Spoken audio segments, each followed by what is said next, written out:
ஜனநாயக நாட்டுல இங்க யாரும் சர்வாதிகாரிகள் கிடையாது. மக்களால் தேர்ந்தெடுக்கப்பட்டவர்களுக்கு தான் அதிகாரமே தவிர அந்த as soon as possible அப்படின்ற ஒரு வார்த்தை வைத்துக் கொண்டு மசோதாவில் கையெழுத்து போடாம காலதாமதம் செய்வதன் மூலமாக அதான் ஜனநாயக நாட்டுக்குள்ள இவ்வளவு பெரிய மறைமுக சர்வாதிகாரமா குடியரசுத் தலைவரும் ஆளுநர் செயல்படுவதற்கு திரௌபதி முர்மு அவர்களே, உங்களை நீங்கள் கட்டி காக்கின்ற இந்த சனாதனம், இந்த பார்ப்பனிய சனாதனம் வந்துட்டு எந்த அளவுக்கு இழிவுபடுத்தி இருக்கிறது, அது குறித்து எங்கேயாவது நீங்க கொதித்திருக்கிறீர்களா? அது எப்படி நீ வந்துட்டு எனக்கு டைம் லைன் பிக்ஸ் பண்ணலான்னு கேட்கிற திரௌபதி முர்மு அவர்களே, ஒடிசாவில பூரி ஜெகநாதர் கோயில்ல சாமி பக்கத்துல நிறுங்க விடாம கட்டையை போட்டு தடுத்தாங்களே. அரசியலமைப்பு சட்டம்னா சீடி பாயிரீங்க, சனாதன அதர்மம்னாக்கா பம்மிக்கிட்டு பணிஞ்சு நிக்கிறீங்களே, அது ஏன்? ஒரு இந்தியனா இருக்கக்கூடிய ஒரு இந்து அவனுடைய தேசபக்தியை நாளுக்கு நாள் நிரூபிக்க வேண்டிய அவசியம் இந்த நாட்டுல இல்ல. ஒரு இந்திய கிறிஸ்தவன் அவனுடைய தேசபக்தியை நிரூபிக்கிறதுக்கு அவன் நாளுக்கு நாள் மெனக்கட வேண்டிய அவசியம் இல்ல. இந்திய நாட்டில் இருக்கக்கூடிய ஒவ்வொரு இஸ்லாமியர்களும் அவர்கள் இந்தியர்கள் அப்படி நிரூபிக்கிறதுக்கு ஒவ்வொரு நாள் நிரூபிக்க சொல்லி பாஜகவை சேர்ந்த அத்தனை சங்கிகளும் RSS சங்கிகளும் வந்துட்டு அவர்களை டார்ச்சர் செய்யறாங்களே. உங்களுக்கு டைம்லைன் கொடுத்தோட வரக்கூடிய கோபமும் ஆத்திரமும் இந்திய நாட்டினுடைய வீர திருமகள் சோபியா குரோசி குறித்து பேசியவனை கண்டிப்பதற்கு உங்க நாக்கு ஏன் தடுமாறுது?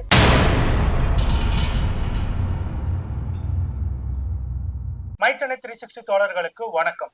தோழர்களை, மாநில அரசுகள் நிறைவேற்றுகின்ற மசோதாக்கள் குறித்து அந்தந்த மாநிலத்தில் இருக்கக்கூடிய ஆளுநர்கள் எவ்வளவு காலத்திற்குள்ள வந்துட்டு முடிவு எடுக்கணும் அப்படின்றது குறித்து உச்ச நீதிமன்றம் தமிழ்நாடு அரசு தொடுத்த வழக்கின் அடிப்படையில தீர்ப்பை கொடுத்திருந்தாங்க. அதுவும் ஆளுநர்களுக்கு மட்டும் காலவரம்பு விதிக்காம குடியரசுத் தலைவர் அந்த மசோதாக்கள் மீது முடிவெடுப்பதற்கான கால அளவையும் நிர்ணயித்து உச்ச நீதிமன்றம் தீர்ப்பளித்தது. இந்த தீர்ப்பு பாத்தீங்கன்னாக்கா இந்திய ஒன்றியத்தை ஆளக்கூடிய பாஜகவுக்கு மிகப்பெரிய சம்மட்டி அடியை கொடுத்திருக்குது. காரணம் என்னன்னாக்கா பாஜகவுக்கு எதிராக இருக்கக்கூடிய கட்சிகள் அது சித்தாந்த ரீதியாகவும் அரசியல் ரீதியாகவும் பாஜகவுடைய கொள்கைக்கு எதிராக இருக்கக்கூடிய மாநில அரசுகள் கொண்டு வரக்கூடிய மக்கள் நல திட்டங்கள் அந்த மாநிலங்கள்ல முழுசா நிறைவேற்ற விடாமல் தடுப்பதற்கான எல்லா வேலைகளையும் அந்தந்த மாநிலங்கள்ல தங்களுக்கு ஆதரவாக இருக்கக்கூடிய ஆளுநர்களை போட்டு அந்தந்த மாநில அரசுகளை முடக்குகின்ற வேலையை தொடர்ந்து பாஜக அரசு செய்திருந்த தமிழ்நாட்டில் ஆளுநர் RN ரவி தமிழ்நாடு அரசு கொண்டு வருகின்ற எந்த ஒரு மசோதா கையெழுத்து போடாம வேணும்னு காலதாமதம் பண்ணிக்கிட்டே இருந்தாங்க. இப்படிப்பட்ட சூழல் தான் உச்ச நீதிமன்றம் இந்த தீர்ப்பை கொடுத்து ஒன்றிய பாஜக அரசுக்கும் ஆளுநர்களுடைய ஏதேச்ச அதிகாரத்திற்கும் செக் பாயிண்ட் வச்சிருந்தாங்க. இந்த செக் பாயிண்ட் பாத்தீங்கன்னாக்கா ஆளுநர்களுக்கு மட்டும் இல்லாம குடியரசுத் தலைவர்களுக்கு, ஏன்னா சப்போஸ் இப்ப உச்ச நீதிமன்ற தீர்ப்புப்படி ஆளுநருக்கு மசோதாவை அனுப்பிட்டு அந்த மசோதாவை ஆளுநர் குடியரசுத் தலைவருக்கு அனுப்பிட்டாரு அப்படின்னாக்கா குடியரசுத் தலைவர் டேபிளே அந்த மசோதா தூங்க ஆரம்பிச்சிடும். அப்பொழுது மீண்டும் மக்கள் நலத்திட்டங்களை மாநில அரசு நிறைவேற்றுவதில் அவங்களுக்கு முட்டுக்கட்டை வருன்றதுனால தெளிவாகவே உச்ச நீதிமன்றம் ஆளுநர்களுக்கும் கால நிர்ணயத்தை கொடுத்தாங்க, அதே போல குடியரசுத் தலைவருக்கும் கால நிர்ணயத்தை கொடுத்தாங்க. இப்பொழுது நம்மளுடைய குடியரசுத் தலைவர் திரௌபதி முர்மு அவர்கள் இந்த தீர்ப்பு சரியா ஒரு மாதத்துக்கு அப்புறமேட்டு அது எப்படி நீங்க எனக்கு கால நிர்ணயம் கொடுக்கலாம், எனக்கு எப்படி நீங்க டைம் லைனை பிக்ஸ் பண்ணலாம் அப்படின்ற மாதிரி உச்ச நீதிமன்றத்துக்கு 14 விதமான கேள்விகளை கேட்டிருக்கிறாங்க.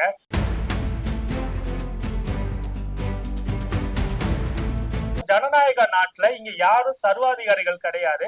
மக்களாகிய நாங்கள் போட்டு போட்டு தேர்ந்தெடுத்த அரசுகள் எங்களுக்கு தேவையான நலத்திட்டங்களை செஞ்சிட்டு இருக்கிறாங்க.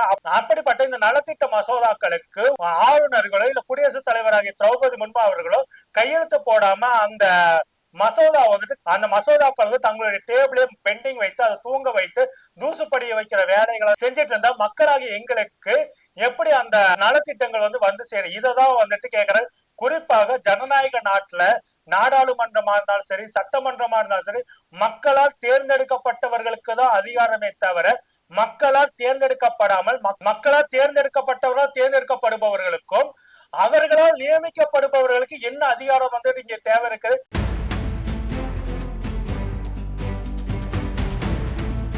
உங்களுக்கு அப்படி என்ன ஒரு சிறப்பு அதிகாரம் ஜனநாயக நாட்டுல ஏற்பட்டிருக்கு? இன்னைக்கு உச்ச நீதிமன்றம் அந்த டைம் லைனை பிக்ஸ் பண்ணி கொடுக்குறாங்க.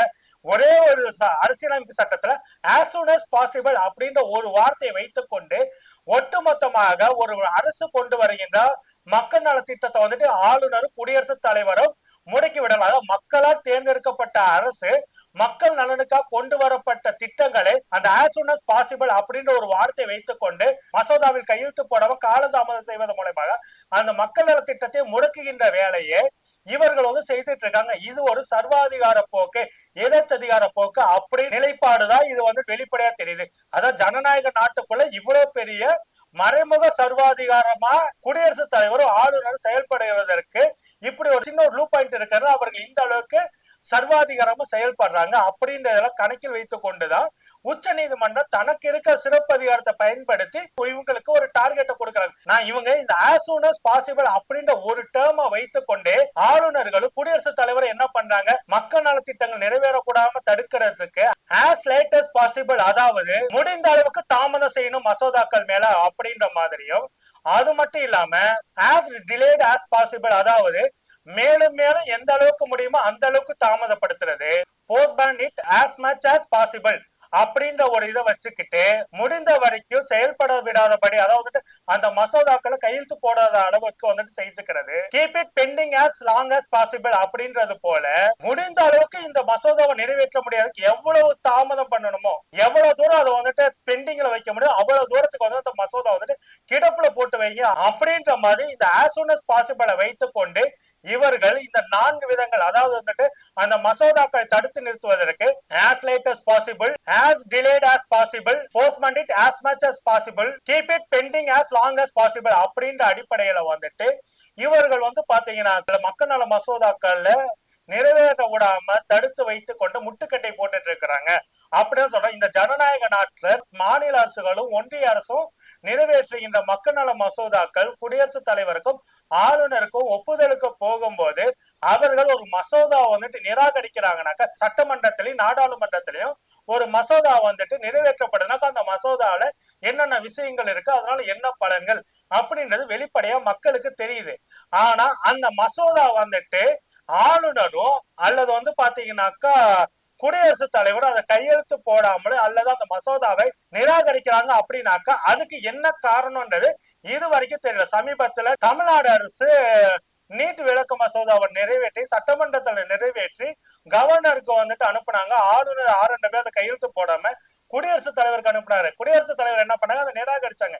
எதுக்காக நிராகரித்தீர்கள், அது என்ன காரணத்துக்காக அது நிராகரிக்கப்பட்டது அப்படின்றது மக்களுக்கு தெரியவே, அந்த காரணங்கள் சொல்ல வேண்டி இருக்குது.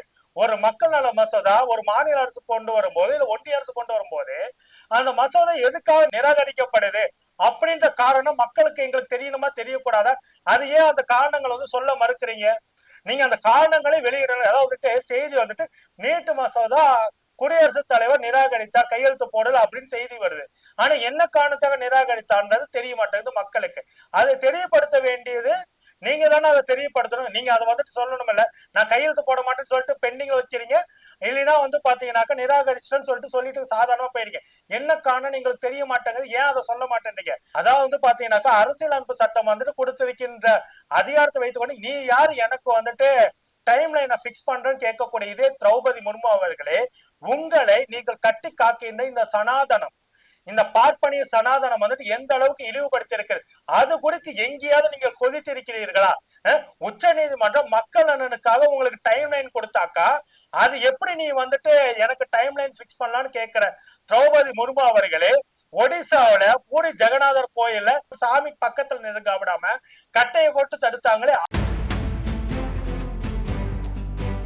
அப்பொழுது உங்களுக்கு ஏன் அந்த கோபம் வரல?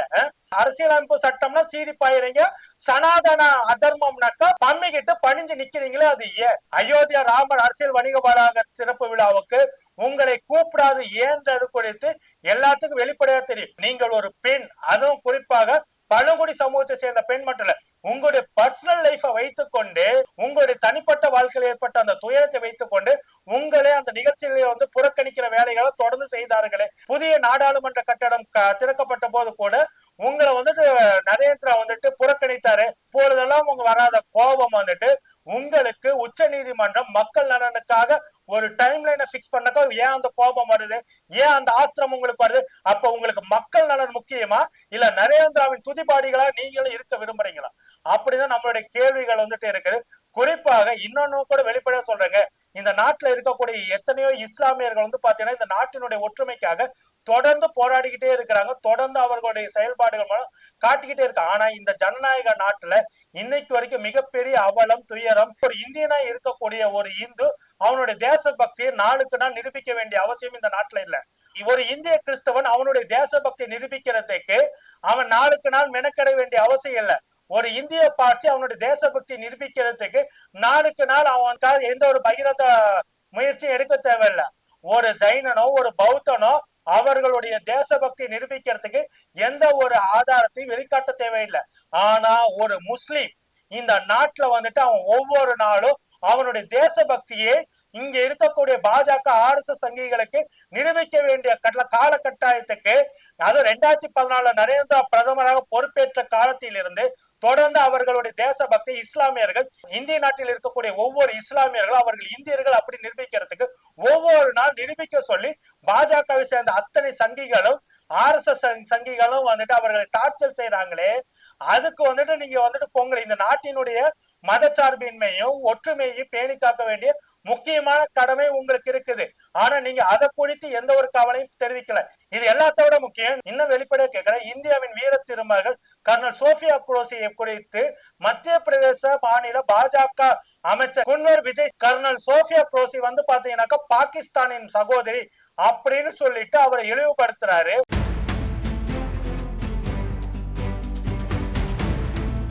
அதான் வந்துட்டு அவர் கர்னல் சோஃபியா குரோசி ஒரு இஸ்லாமியர் அப்படின்றத வைத்து கொண்டு கர்னல் சோஃபியா குரோசி இந்த நாட்டிற்கு எதிரானவர் அப்படின்ற கட்டமைப்பை உருவாக்குறதுக்காக மத்திய பிரதேச அமைச்சர் பாஜக அமைச்சர் குன்வர் விஜய் பேசுறாரு.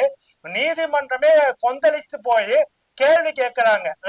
எப்படி நீங்க வந்துட்டு ஒரு ராணுவ வீராங்கனை, அது இந்திய திருநாட்டின் வீர திருமகள் சோஃபியா குரோசி நீங்க இப்படி பேசலாம் அப்படின்னு சொல்லிட்டு நீங்க இவங்க மேல வழக்கு போடுங்கன்னு சொல்லிட்டு மத்திய பிரதேச உயர் நீதிமன்றம் வந்துட்டு உத்தரவு போடுது. அதை விட முக்கியம் என்னன்னாக்கா அதனோட FIR எதுவும் சரியில்லைன்னு சொல்லிட்டு உச்ச நீதிமன்றம் கடுமையை காட்டி இந்த வழக்கை வந்துட்டு நாங்க கூர்ந்து கவனிப்போம்னு சொல்ற அளவுக்கு வந்துட்டு மோசமா விமர்சனம் வைத்து இருக்கக்கூடிய இந்த சூழலை இந்த நாட்டினுடைய முதல் குடிமகளா இருக்கக்கூடிய திரௌபதி முர்மு அவர்களே கர்னல் சோஃபியா குரோசி கொடுத்து அவ்வளவு அவதூறாக பேசிய பாஜகவுடைய குன்வர் விஜய் ஷா பத்தி ஏன் நீங்க வாய திறக்கல?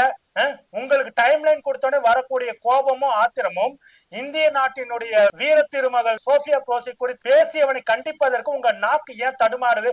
உங்க நாக்கு ஏன் அந்த இடத்துல வந்துட்டு ஊமையாகி போனது? இதுக்கான பதில சொல்லுங்க. அதை விடுங்க, இதுக்காக உங்களுக்கு ஒரு டைம்லைன் பிக்ஸ் பண்ணோன்னே வரக்கூடிய கோபத்துல உச்ச நீதிமன்றத்தை குறித்து இத்தனை கேள்விகள் கேட்கறீங்களே. என்னைக்காவது இந்த நாட்டுல வந்துட்டு ஏகப்பட்ட மதத்தின் பேரால இந்துக்களாகிய எல்லாரும் வந்துட்டு புனிதமா நினைக்கக்கூடிய ராமனுடைய ஜெய் ஸ்ரீராம்ன்ற பேரை வந்துட்டு வன்முறை ஆயுதமா மாற்றி சிறுபான்மையினரை குறிப்பாக இஸ்லாமியர்களையும் அதுக்கு அப்புறமேட்டு ஒடுக்கப்பட்ட மக்களை வந்துட்டு வன்மத்தை கக்கி அவர்கள் மேல தாக்குதல் நடத்தி கொலைவெறி தாக்குதல் நடத்துறீங்க, கும்பல் வன்முறை தாக்குதல் நடத்துறீங்களே. அது குறித்தெல்லாம் எப்பொழுதும் நீங்க வந்துட்டு வாயவே திறந்தது கிடையாது. அது ஏன் நீங்க வந்து வாய் மூடி அந்த இடத்துல மௌனமா இருக்கிறீங்க? குறிப்பாக மணிப்பூர்ல பெண்கள் நிர்வாணப்படுத்தப்பட்டு ஊர்வலமாக அழைத்து கொண்டு போன போது நீங்கள் எந்த ஒரு விஷயத்தை அப்பொழுது குடியரசுத் தலைவராக நீங்க தானே இருந்தீங்க. நீங்க ஏன் இது குறித்து எந்த ஒரு நடவடிக்கை எடுக்கல? ஒன்றிய பிரதமர் நரேந்திரா குறித்து இந்த நாட்டுல இப்படி எல்லாம் நடந்துட்டு இருக்குது, ஏன் வந்துட்டு நீங்க எந்த ஒரு நடவடிக்கை எடுக்கல? ஏன் நீங்க மணிப்பூருக்கு போக அப்படின்னு சொல்லிட்டு கேள்விகள் எதுவும் எழுப்பாம இருக்கீங்க அப்படிதான் நம்மளுடைய கேள்வியா இருக்கு. குடியரசுத் தலைவர் திரௌபதி முர்மு அவர்களை மிக தெளிவா தெரிந்து கொள்ளுங்கள். இது ஜனநாயக நாடு. இந்த ஜனநாயக நாட்டில் எவனுக்கும் இங்கே சர்வாதிகாரம்ன்றது கிடையாது. மக்களுடைய நலனுக்காக எந்த ஒரு உச்ச நீதிமன்றம் கொடுக்கின்ற இது போன்ற தீர்ப்புகள்ல வந்துட்டு தலையிட்டு அதை கேள்வி கேட்டு அதை மடைமாற்றம் செய்வதை விட்டுவிட்டு தயவு செய்து ஒன்றிய பாஜக அரசு நியமித்த ஆளுநர்கள் செய்யக்கூடிய அட்டூழியங்களை மனதில் வைத்துக் கொண்டு இந்த மாதிரி முடிவுகள் வந்துட்டு இது பண்ணுங்க. மக்களுடைய நியாயமான நலனுக்காக மாநில அரசுகள் எடுக்கக்கூடிய விஷயங்களுக்கு வந்து பாத்தீங்கன்னாக்கா உங்களால ஆதரவு கொடுக்க முடியலன்னு பரவாயில்ல, தயவு செய்து மாநில அரசுகள் எடுக்கக்கூடிய மக்கள் நல திட்டங்களுக்கு தயவு செய்து முட்டுக்கட்டை போடாதீங்க அப்படிதான் கேட்டுக்கொள்கிறோம் தோழர்களே. இந்த விஷயத்தை தொடர்ந்து என்ன நடக்குது என்பது குறித்து பொறுத்திருந்து பார்ப்போம். நன்றி, வணக்கம் தோழர்களே. இடதுசாரிகளை பேசுவதற்கு இவ்வளோண்டுல செருப்பு ஒட்டி இருக்கிற தூசி அளவு கூட சமானம் இல்லை இந்த சங்கி கும்பல். குறிப்பா சாட்டை துரைமுருகனும் அவங்க அண்ணே சில்ற சீமானும் தகுதியற்றவர்கள். மரியாதையா இருந்தா தப்பிச்சுக்குவானுங்க, இல்லைன்னா திருவாரூர் மெத்தேடு தான் வரும். திருவாரூர் மெத்தேடு என்னடானா விளக்கமா எடுத்துட்டு போய் வீட்டுல சாத்துறது.